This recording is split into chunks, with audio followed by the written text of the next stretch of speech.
Nous allons, merci beaucoup de votre exposé qui a été très complet, qui d'ailleurs a répondu à un certain nombre de questions qui vous avaient été adressées.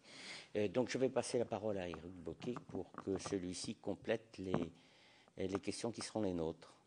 Oui, parfaitement, Monsieur le Président. Effectivement, l'exposé est extrêmement complet et beaucoup de questions que j'envisageais de poser ont déjà obtenu réponse.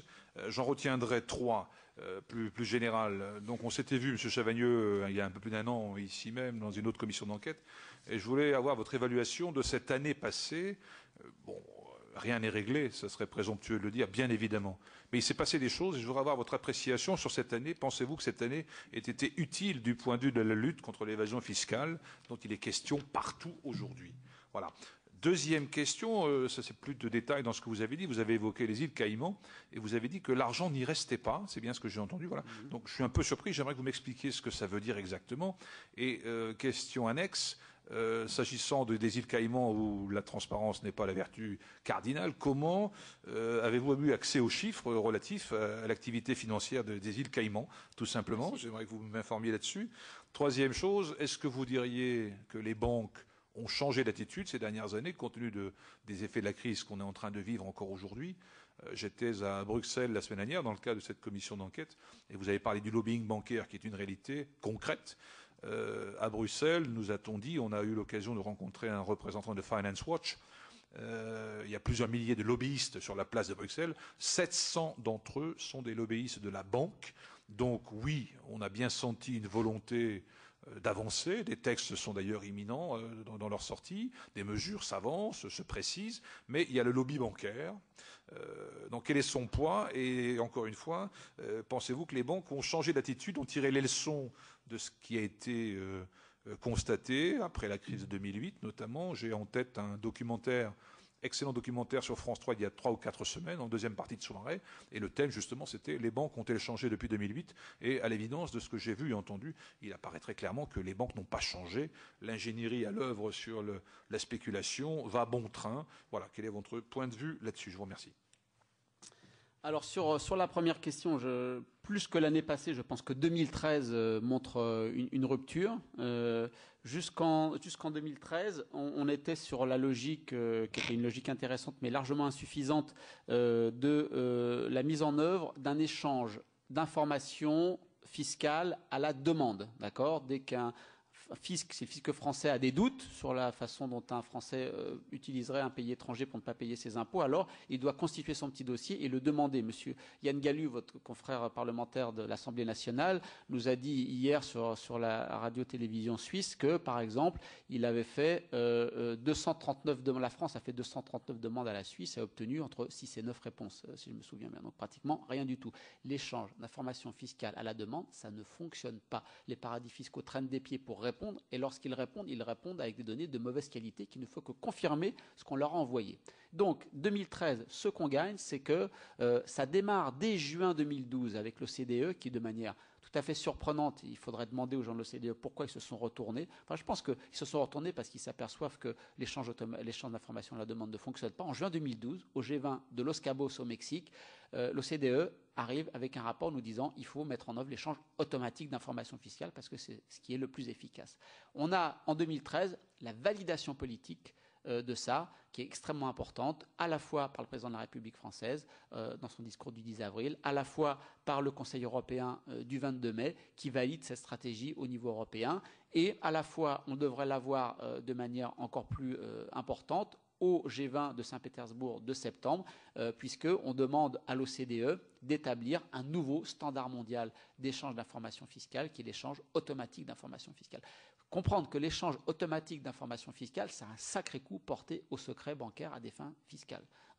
Dès qu'un ressortissant d'un pays va dans un autre pays, si le fisc d'origine tout de suite a l'information pour qu'on dise « Ah, il y a un Français qui a ouvert un compte », qu'est-ce qu'il y fait? On va vous dire, si vous demandez l'information, on vous dira qu'est-ce qui est rentré, qu'est-ce qui est sorti. C'est un sacré coup porté au secret bancaire. Et le principe politique est acté au niveau français, européen, mondial. C'est une grande avancée. Jusqu'à présent, tout cela concernait essentiellement la façon dont les paradis fiscaux étaient utilisés par les personnes à revenus aisés. On ne s'était jamais attaqué encore, depuis 2009, à la façon dont les multinationales utilisent ces paradis fiscaux pour payer moins d'impôts. toutes les affaires Google, Amazon, Starbucks, etc., qui montrent que Apple, qui montrent que ces grandes institutions ont un taux d'imposition mondial de l'ordre de 2 à 3%. On savait déjà, grâce au Conseil des prélèvements obligatoires, enfin grâce à la Cour et au Conseil des prélèvements obligatoires, que pendant que le taux d'imposition normal des entreprises françaises en France est 33,3, les PME c'était autour de 22-24, grâce à l'utilisation de niches fiscales, les entreprises du CAC 40, 8%.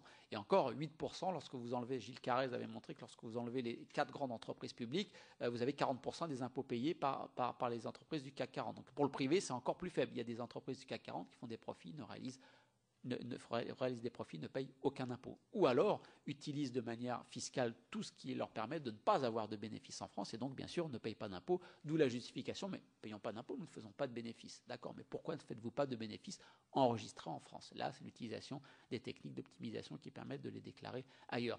Pour la première fois en 2013, on s'attaque à l'optimisation fiscale agressive des multinationales. Vous avez le rapport Collin et Collin sur comment est-ce qu'on peut taxer le numérique, comment est-ce qu'on peut taxer le numérique sur notre territoire pour que la contribution fiscale corresponde à l'activité économique réalisée sur notre territoire. Même si pour faire de la pub sur Google, il faut payer à Google Irlande, il y a quand même des choses qui sont faites sur le territoire français. Comment on fait pour faire payer sur le territoire français? Vous avez des informations individuelles sur les individus. C'est ça votre matière première, c'est ça qui vous fait gagner de l'argent. Plus vous aurez des informations individuelles, vous allez nous les donner, on va vous taxer sur le montant des informations que vous arrivez à mettre en place.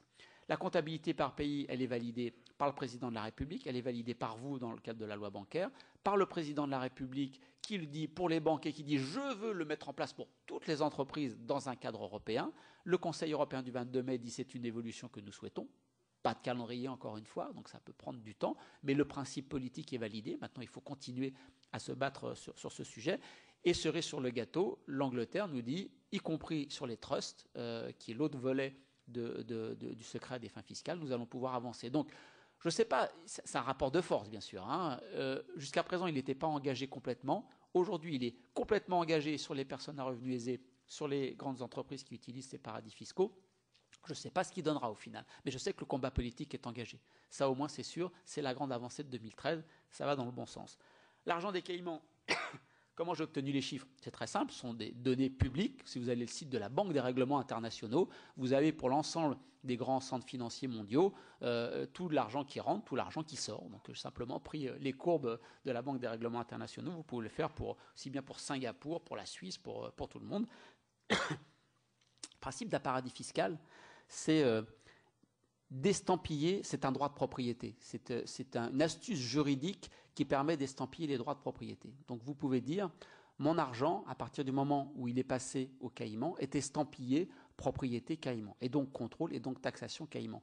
Mais ce n'est pas pour ça que votre argent, il est aux îles Caïmans. Il peut très bien être en bourse aux États-Unis, il peut très bien être en Suisse, il peut très bien être à Singapour, où vous voulez. Et donc les îles Caïmans, vous l'avez vu, ça rentre et ça ressort. Ça permet juste à un moment donné, au moment où vous devez déclarer l'identité ou de déclarer la propriété, de dire non, moi, toutes mes activités, c'est aux îles Caïmans, c'est pas du tout en France, pas du tout en Belgique, c'est pas du tout. Google, on suppose que Google a mis une activité essentielle de Google chez Google Bermude, qui est le droit d'utiliser la marque Google. Le droit d'utiliser la marque Google, ça fait que toutes les filiales qui sont ailleurs dans le monde doivent payer à Google Bermude le droit d'utiliser la marque Google. Ça fait que tous les bénéfices repartent à Google Bermude, bien évidemment, pas taxés, peu contrôlés. Est-ce que les banques ont changé d'attitude? Les banques n'ont pas changé d'attitude, mais je crois qu'aujourd'hui, j'ai eu l'occasion de m'entretenir avec plusieurs hauts responsables de plusieurs grandes banques françaises. Dans le discours, au moins, je sens que la pression politique ne leur est pas indifférente.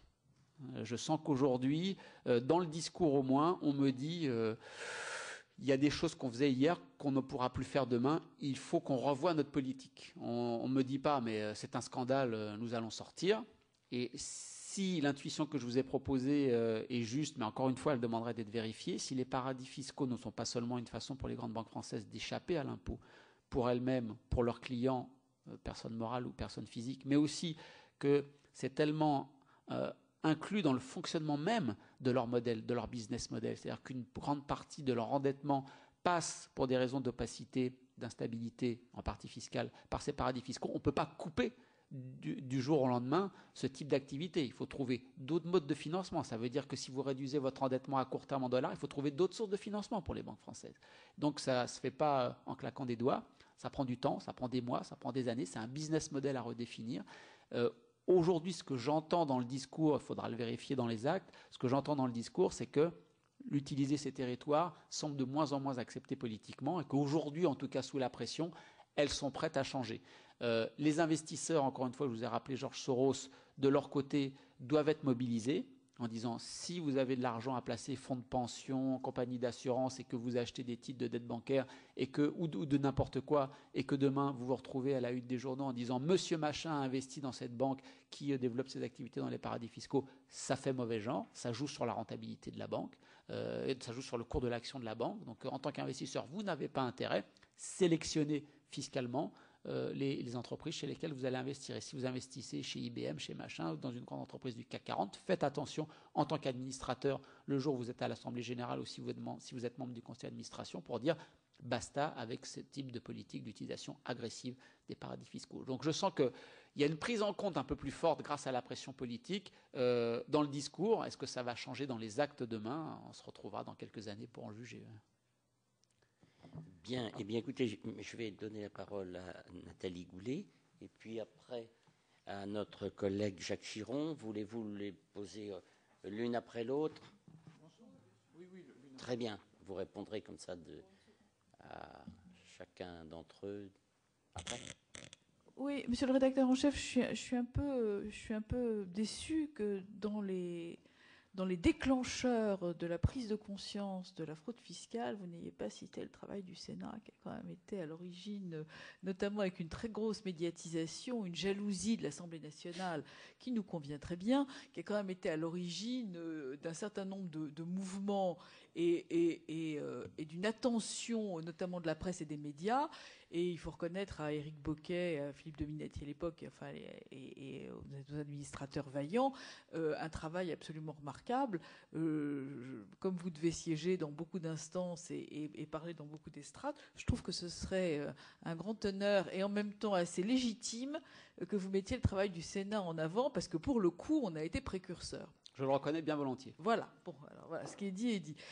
Alors, donc moi, donc vous êtes venu la dernière fois, donc c'était le 12 avril dernier. Nous n'avions pas encore la connaissance ni la lisibilité.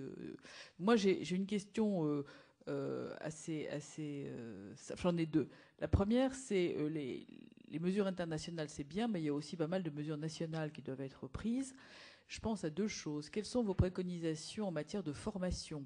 Parce que le rapport de la division du contrôle fiscal pour la division internationale, j'ai oublié le nom là, à l'instant, indiquait notamment que sur la formation des personnels en matière de contrôle des prix de transfert, ils étaient absolument incompétents et qui ne pouvaient pas juger du bon prix ni de la valeur des biens, et qu'en conséquence de quoi, alors là, je rejoins complètement ce que vous avez dit, puisque le rapport de la direction de l'IGF voilà, exprime clairement et nous dit très clairement qu'il y a une procédure qui consiste auprès de l'administration fiscale et de Bercy à aller faire valider les prix de transfert qu'on va appliquer. Ça veut dire qu'il y a 3 malheureuses entreprises qui vont faire valider leur prix de transfert, alors qu'il y en a 3000 qui évidemment ne le font pas. Donc là aussi, est-ce qu'il ne faudrait pas imposer une démarche au propos de déclaration des prix de transfert préalables, comme on l'avait suggéré? Et la deuxième chose, c'est les mesures de publicité, parce que ça fonctionne aux États-Unis. Et donc la deuxième question, c'est quelles sont les mesures de publicité, de mauvaise publicité interne que vous préconiseriez, parce que finalement, ça fait aussi partie des éléments qui peuvent freiner des élans de fraude, comme ça se fait aux États-Unis. Donc voilà, c'est deux petites questions, mais je pense que sur les prix de transfert, on n'est pas arrivé tout de suite, mais ça fait partie quand même du lot. Et je trouve qu'il y a aussi un grand travail de franco-français à faire sur ces questions-là. Donc merci de vos réponses. Qui est derrière moi. Oui, on a bien noté cette validation européenne et au niveau de l'OCDE. concernant le nouveau standard. Mais je vais aller être un peu pessimiste. Si on n'y arrivait pas, à cause de pays qui disent qu'ils veulent, mais qui reculent, ils avancent, ils reculent. Bon. Est-ce que 5 grands pays européens se mettraient ensemble? Angleterre, France, Allemagne, Espagne, Italie, mettons, et faisaient, eux, un FATCA, en disant ensemble, eh bien, et qu'ils fassent la même pression qu'ont fait les États-Unis. Le poids économique de ces pays serait, je dirais, pratiquement l'équivalent des États-Unis, hein, à peu près. Bon. Et ça obligerait à lancer le système américain dont vous avez vanté les qualités, bon, et puis à faire pression sur les quelques réticents, hein, qui refuseraient. Donc c'est la question, est-ce que ça peut se faire? Donc, et dans ce cas-là, ça sera intéressant d'avancer dans cette direction. Bon. Et puis, vous avez un peu répondu à la question que je voulais vous poser, c'est le rôle des établissements bancaires dans l'inertie, hein, de l'application, parce qu'ils ont un vrai rôle, un vrai poids. On s'en rend compte. Bon. Dans l'enquête, dans la commission d'enquête précédente, on avait ressenti, hein, ce poids des banques par rapport à l'expression d'un certain nombre d'économistes. Hein. Bon. Et dernier point, mais bon, c'est à propos des prises de transfert, il faut inverser la preuve. C'est aux entreprises à apporter la preuve et c'est pas au fisc à aller la chercher. Hein, bon. Et ça, c'est un véritable choix. Je vous remercie. Sur la formation des agents du fisc, la Chine, alors est-ce qu'on doit suivre le modèle chinois? La Chine a fait la chose suivante, elle a essayé de repérer les gens des grands cabinets d'audit internationaux qui avaient conseillé aux grandes entreprises comment tourner la loi chinoise, et une fois qu'elle les a repérés, elle les a embauchés. Donc ils ont été payés 2 fois pour le même travail, une fois pour le faire, une fois pour expliquer aux autorités comment on pouvait le défaire. Bon, je sais que les syndicats de la fonction publique à Bercy ne sont pas très pour, parce que ce sont des gens qui sont hors statut, qui sont plus payés, ça pose quelques difficultés en termes de carrière. Voilà. Donc, essayer d'avoir quelques repentis ou pas des repentis, les prendre et les payer. Le prix qu'ils sont privés dans le privé, mais pour nous expliquer comment démonter le système qu'ils ont contribué à monter de l'autre côté. Je ne sais pas si vous avez vu le travail équivalent de votre confrère Margaret Hodge, hein, au comité en français on dirait au comité des comptes publics au Parlement britannique, qui a fait venir les directeurs britanniques de KPMG, de Deloitte, etc., des 4 grands d'Ernst & Young. Ils ont passé un sacré mauvais moment, hein, devant vos équivalents. C'est pas pour dénigrer votre travail, mais lorsqu'on voit les hearings aux États-Unis ou quand on voit ce qui se passe devant Margaret Hodge en Grande-Bretagne, vous êtes de gentils intervieweurs, hein, qui faites de l'agitation médiatique, qui font des choix politiques extrêmement forts. Et je serai prêt à le reconnaître à toutes les assemblées futures dans lesquelles j'interviendrai. Néanmoins, vraiment, votre travail reste 3, 5, 10 degrés en dessous de la pression politique et du mal-être de ces grands banquiers, de ces grands patrons de cabinet.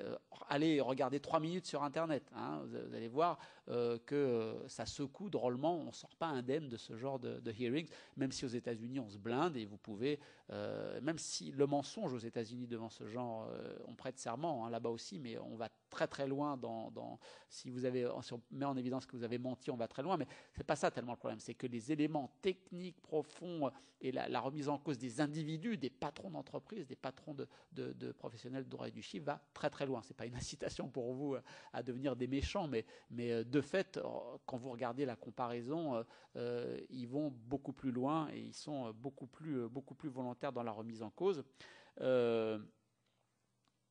Bien sûr, pour les prix de transfert, vous avez raison. Je rappelle quand même que la majorité précédente, Eric Woerth, a essayé d'imposer à sa majorité le fait que la charge de la preuve soit dans l'autre sens, c'est-à-dire que les entreprises qui sont installées en France apportent la validation de leur choix de politique de prix de transfert, ce qui permet de jeter un coup d'œil rapide et de voir là où c'est un peu bizarre de mettre les forces plutôt que ce soit l'inverse et de dire vous devez tenir les documents à disposition et puis oui d'accord vous devez tenir les documents à disposition mais il faut quand même choisir les entreprises dans lesquelles on va voir. Donc le renversement de la charge de la preuve est tout à fait important. Malheureusement Éric Woerth, lorsque Bercy a proposé ça, la majorité politique qui était pourtant la sienne lui a refusé. Ça n'est pas passé. Donc si aujourd'hui une autre majorité politique peut le faire passer, je pense que ça irait tout à fait dans le bon sens et comme vous le signaliez, le rapport de l'IGF dit que ça pourrait aller dans le bon sens. En même temps, le rapport de l'IGF et ce qu'on a vu avec Glaxo, ce qu'on voit à chaque fois qu'il y a un conflit avec Vodafone, avec toutes ces grandes multinationales, le principe qui est retenu actuellement de la politique de prix de transfert, qui est les prix comparables, ça ne mène à rien, parce que vous aurez toujours un expert qui vous dira l'inverse de l'autre. Glaxo, 15 milliards d'un côté, de l'autre, 3 milliards. 3 fois 5. Un écart de 1 à 5. Avec cette méthode, vous n'arriverez jamais à trouver une méthode objective pour dire vous avez triché, vous nous devez tant, et donc ça se terminera comme ça s'est toujours terminé jusqu'à présent. On se retrouve autour d'une table à 2 ou 3 et on négocie. Jusqu'où je peux vous faire un redressement, sur quel sujet. Et si vous êtes aux États-Unis, jusqu'où on peut faire un redressement sur quel sujet, que vous me promettez de ne pas attaquer en justice, parce que je ne suis pas sûr de gagner en justice.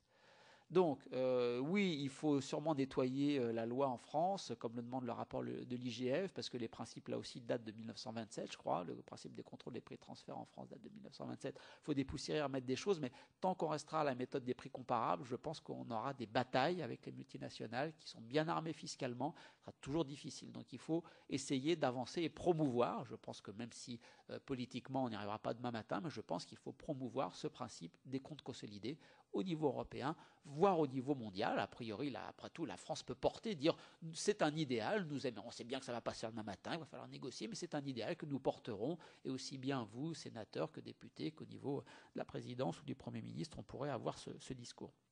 Est-ce qu'il faut faire du name and shame pour essayer de secouer les individus? C'est pas la tradition de Bercy. Ça fait très très longtemps que je côtoie les gens du fisc à Bercy, parce que j'ai commencé à écrire sur les paradis fiscaux en 1999, au moment où tout le monde pensait que ça ne concernait que quelques mafieux et quelques Bettencourt isolés qui allaient voir derrière leurs banquiers le soir. Non, ces territoires sont au cœur du fonctionnement de la mondialisation financière. Ça fait longtemps qu'avec d'autres experts, on le dit. Je fréquente les gens de Bercy depuis longtemps. Ils se sont toujours refusés à faire ça. Ils pensent que le système, d'un côté, de délation ou d'achat de CD volés, comme le font les lenders allemands. De l'autre côté, le fait de donner des noms pour secouer un peu, ils ne sont pas favorables. On peut effectivement se poser la question, pour les individus, pour le fisc américain en tout cas, mettre quelques noms sur le site et puis dire qu'il y a des politiques de dénonciation volontaire en même temps, ça a été efficace. Donc je constate l'efficacité aux États-Unis.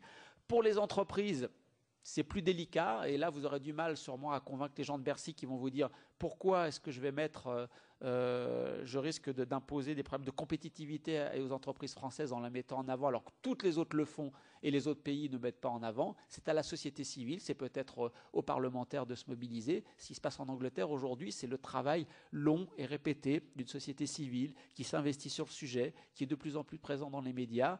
Aujourd'hui, c'est vrai aussi en France, le Cache Investigation de ce soir le montre. Il y a beaucoup d'émissions, d'articles, de journaux, de reportages, d'enquêtes. C'est cette mobilisation-là qui pousse à l'action, peut-être plus que la dénonciation. Maintenant, quand on a des exemples, et vous verrez ce soir que les exemples d'Amazon France, de Mittal France et de British American Tobacco en France, je pense que ce que montre Cache Investigation ce soir contribue. C'est une forme de name and shame, ça met le doigt vraiment et ça dénonce des pratiques spécifiques, très précises, avec de la documentation, de l'enquête, des documents comptables qui vous montrent les preuves. Je pense que ça va dans le bon sens. Est-ce que c'est à vous, parlementaires, de le faire? Je ne sais pas. Est-ce que Bercy pourrait le faire? Pour l'instant, en tout cas, ils y sont opposés. Sur le FATCA à 5 grands pays, si on n'arrive pas à se mettre d'accord dans le cadre de l'Union européenne, oui, c'est une bonne idée. Et de toute façon, la Commission européenne a été assez rusée. Pourquoi? Parce qu'il y a la directive épargne de 2005 et la directive coopération des administrations fiscales en place depuis janvier 2013. Et dans les petites lignes de cette directive épargne, il y a marqué que on devra s'appliquer en ces domaines la clause de la nation la plus favorisée. Ça veut dire que dès que vous donnez un avantage à quelque pays que ce soit dans le monde, vous devez le donner à l'ensemble des pays européens. Et comme dans les 75 pays qui ont manifesté leur souhait de signer un accord FATCA avec les États-Unis, de toute façon pas le choix, vous ne pouvez pas vous priver du marché américain quand vous êtes une grande banque internationale de quelque pays que vous veniez. Donc, à partir du moment où vous signez un accord FATCA, vous vous engagez à l'échange automatique d'informations avec les États-Unis, clause de la nation la plus favorisée. Dès que vous l'avez donné à quelqu'un, vous devez le donner aux pays européens. Vous êtes le Luxembourg, vous êtes l'Autriche, vous avez promis, vous avez signé les résultats du Conseil. Finalement, vous ne donnez pas, vous êtes passible de poursuite auprès de la Cour de justice des communautés européennes. Et les résultats, je vous le donne tout de suite, c'est perdu d'avance. Enfin, c'est gagné pour les pays qui attaquent, c'est perdu pour le Luxembourg et pour l'Autriche. Voilà aussi une des raisons pour lesquelles ils ont accepté de signer, à mon sens. C'est que de toute façon, ils vont être obligés de le mettre en accord avec les États-Unis. Et ils savent très bien, et le commissaire européen à la fiscalité, M. Semetas, le sait très bien, et c'est pour ça qu'il s'est précipité dès qu'il a su qu'il y a eu des accords FATCA signés avec le Luxembourg, avec la Suisse, que c'était en œuvre. Il a dit, mais clause de la nation la plus favorisée, vous avez signé en janvier, c'est en œuvre, vous allez me donner les mêmes informations. Oui, ils vont traîner des pieds. Oui, ils vont essayer de réduire le périmètre pour lequel l'échange automatique d'informations va s'appliquer, mais néanmoins, il va s'appliquer avec les États-Unis. Et donc, s'il ne veut pas être poursuivi juridiquement auprès de la Cour de justice des communautés européennes, il va s'appliquer en Europe. Il faudra bien surveiller, et dans les accords FATCA, et dans les accords avec les pays européens, quel est le périmètre d'application. Qu'est-ce qu'on touche? Si on touche que les dividendes et les intérêts, ça ne nous intéresse pas. Il faut toucher tout type de produits financiers, comme le fait FATCA, tout type de produits financiers, toute personne physique, toute personne morale, tout type d'institution financière. Et c'est à condition qu'on a cette efficacité. Et si on n'avance pas à 27, si on le fait à 5, je pense que ça reste très efficace. Bien, merci beaucoup. Nous allons en terminer par les dernières questions d'Éric Bocquet. Oui, deux questions très, très rapides. Monsieur Chavagneux, en vous remerciant de votre intervention. Est-ce que vous avez pu analyser pour les plus grandes banques françaises, notamment, la contribution à leurs résultats des opérations réalisées à partir des paradis fiscaux? Voilà une première question. Et avez-vous une estimation des titres de dette publique qui sont localisés dans les paradis fiscaux? Et dernière question annexe, dans quelle mesure les dérivés, les produits dérivés, vous semble-t-il pouvoir être de nature à déstabiliser les marchés des valeurs sous-jacentes? Voilà, c'est un peu technique, mais c'est dans notre sujet. Vous savez qu'on se concentre davantage sur le rôle des banques dans cette deuxième commission, donc voilà. Alors, sur les contributions des résultats des banques, non, parce qu'il n'y a que les banques qui ont l'information. Je peux quand même vous signaler qu'il y a eu, en 2009-2010, des syndicats bancaires ont demandé à la direction de leur fournir au moins partiellement ce genre d'information. Ça n'a jamais été rendu public, mais certains syndicats disposent de cette information. Je préfère pas dire de bêtises, mais en tout cas, les banques disposent bien évidemment de cette information avec la comptabilité pays par pays. On pourra faire ce genre de calcul. Et c'est important puisque nous pourrons le faire à partir de notre propre liste de paradis fiscaux. Bien évidemment, vous savez que dans la loi européenne, on ne peut pas désigner un pays européen comme paradis fiscal. Donc, vous n'aurez jamais le Luxembourg, vous n'aurez jamais l'Irlande, vous n'aurez jamais une partie du Royaume-Uni, vous n'aurez jamais. Donc, il faut le faire à partir d'une information brute et le reconstruire. J'espère que le Parlement européen l'a demandé pour les banques dès le 1er janvier 2015 pour les résultats 2014. Donc, soyons patients. Dans un an, normalement, nous pourrons faire ce calcul. Et si l'Assemblée nationale valide en deuxième lecture le projet de loi bancaire et valide vos 5 critères, comme le président de la République s'est engagé, nous pourrons le faire plus spécifiquement pour les banques françaises. La part de la dette publique, une estimation a été donnée. Vous savez que la dette publique est vendue par ce qu'on appelle des spécialistes en valeur du trésor, des SVT, qui sont des grandes banques internationales, qui contactent les investisseurs mondiaux en disant « je vous place de la dette française, à combien pouvez-vous l'acheter ?» Donc on s'aperçoit en ce moment que le taux d'intérêt demandé est de plus en plus bas parce qu'il y a une confiance dans l'avenir de la capacité de remboursement de la dette française. Patrick Artus, chief économiste de Natixis, a essayé, Natixis et SVT, d'accord, dit il faut être SVT pour avoir cette information, savoir à qui on vend. Donc il a essayé de faire un petit travail. Il s'est aperçu que les 3 pays où étaient situés les investisseurs qui achetaient la dette publique française en priorité étaient le Luxembourg, les îles Caïmans et le Royaume-Uni. Donc je pense que quand on dit que la dette française est détenue, vous savez, un tiers par des Français, un tiers par des Européens non français et un tiers par des non-européens, je pense que cette mondialisation, entre guillemets, cette internationalisation de la détention de la dette française est surestimée. Il y a sûrement au Luxembourg des Français qui détiennent de la dette publique et qui ne veulent pas payer d'impôts sur les intérêts qu'ils touchent. Il y a sûrement des Américains qui passent par les îles Caïmans et sûrement des rois du pétrole qui passent par le Royaume-Uni. Je pense que la géographie est celle-là. Mais donc, il y a bien évidemment des gens qui achètent et donc, au moment où ça se coud, des gens qui vendent la dette publique française à partir de ces territoires. Je pense qu'ils sont impliqués quelque part dans l'instabilité qu'on peut avoir sur les titres de dette publique. Est-ce que le dérivé fait bouger le sous-jacent? Grande question, grand débat entre les économistes. Si vous lisez les rapports, si vous lisez Paul Krugman, il vous démontre par A plus B que c'est pas possible. Tant que vous ne détenez pas du stock physique, vous ne pouvez pas jouer sur les prix du pétrole, du blé, de ce que vous voulez. Ça, c'est la thèse de Krugman, puisque un contrat financier, lorsque vous l'achetez, vous finissez par le vendre et vous n'attendez pas l'échéance pour vous retrouver avec 15 tonnes de pétrole dans votre jardin, donc dans votre arrière-cour d'hôtel particulier de votre banque. Donc, sur cet argument, Paul Krugman dit il n'y a que des échanges de papier, il n'y a jamais d'échange de physique. Et tant que vous ne faites pas des stocks pour garder une partie de la production, vous ne pouvez pas jouer sur les prix. À l'inverse, si vous lisez les rapports de la CNUSED, là on vous montre document après document que sur les prix des matières premières et sur le prix du pétrole, y compris les échanges papier, ont des implications sur le physique. Je ne sais pas trancher du côté des économistes. Je ne peux pas aller plus loin que de vous dire qu'il y a débat et qu'il n'y a pas consensus sur le sujet au niveau international aujourd'hui. Écoutez, nous vous remercions beaucoup de votre intervention, d'avoir répondu à toutes nos questions. Si d'aventure, au cours de des autres auditions, à la suite d'autres auditions, nous avions des avis ou des suggestions ou des vérifications à faire, nous permettrions de Tant vous que je les peux adresser. vous être utile, n'hésitez pas.